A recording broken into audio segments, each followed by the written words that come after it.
আসসালামু আলাইকুম আমার প্রিয় ভাই বোনেরা, কেমন আছেন সবাই? আজকে আমাদের তুহার স্কুল থেকে ছাদের উপরে থেকে আমি ভিডিওটা করলাম। দেখেন আমাদের স্কুলের আশেপাশে যে জায়গাগুলো ছিল, এরা হচ্ছে এই জায়গাগুলো ভাড়া নিয়ে এই সবুজ ক্ষেত করেছে, এই কি সবজি ক্ষেত।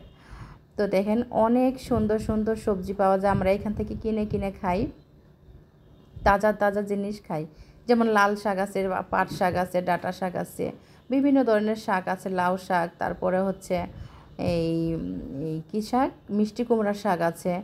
তো অনেক সুন্দর এলাকাটাও, যেমন সুন্দর শান্ত পরিবেশ। আমরা হচ্ছে ছাদে বসে থাকি আর এগুলো উপভোগ করি, বুঝছেন? অনেক সুন্দর লাগে এখানে বসে থাকতে। আর বাতাস, প্রচুর পরিমাণ বাতাস আসে এখানে। এই বাতাসের মধ্যে মনে করেন যা খাই তাই মজা লাগে।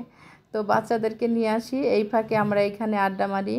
তাই আমাদের আড্ডাটা অনেক সুন্দর, এই মুগ্ধ পরিবেশ, ঠিক আছে? সুন্দর হাওয়াতে আমরা বসে থাকি আর বেশ একটা খারাপ লাগে না, অনেকক্ষণ বসে থাকা হয় যেহেতু আমরা সবাই একত্রে থাকি, এক একজন এক এক গল্প করি। যাই হোক, ভালো লাগলো, অনেক ভালো লাগে এখানে। আর আমরা ছাদে বসে থাকি সব সময়। আর আমাদের জন্য ওই গার্ডেনদের জন্য সব সুন্দর একটা রুম বানাচ্ছে। এরপরে আপনাদেরকে দেখাবো আমাদের রুমটা কেমন হয়েছে।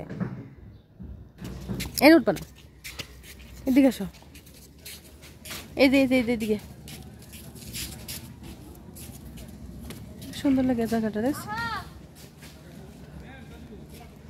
স্কুল থেকে ছুটি হয়েছে, আমরা আজ যাচ্ছি বাসায়।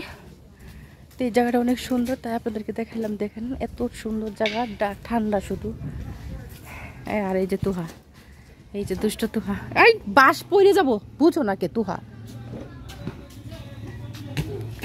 তো এই যে এখন চলে যাবো বাসায়, চিপা রাস্তা দিয়ে। চলুন কোন চেপা রাস্তা দিয়ে যাই।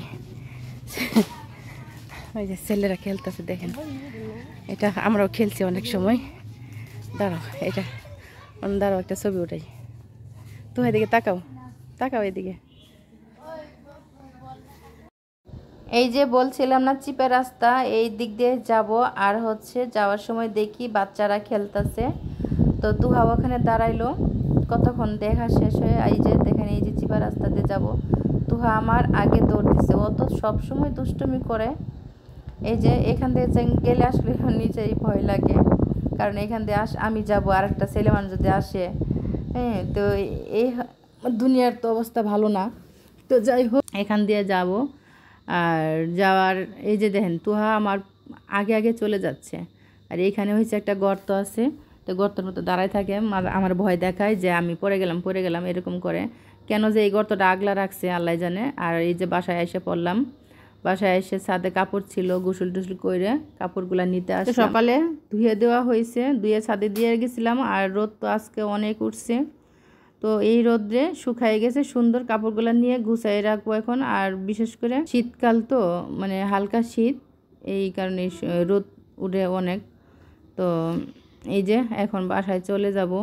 তো সবাই আমাকে একটু সাপোর্ট করবেন, সবাই আমার লাইক কমেন্ট করবেন, ভুল হইলে আমাকে কমেন্টে জানাবেন। তো আমি কাপড়গুলো নেওয়া শেষ। আর আমি বিশেষ করে ভয়েস দিতে পারি না, দিতে গেলে আমার কাশি উঠে আছি উঠে এরকম হয়, কিছু মনে করবেন না।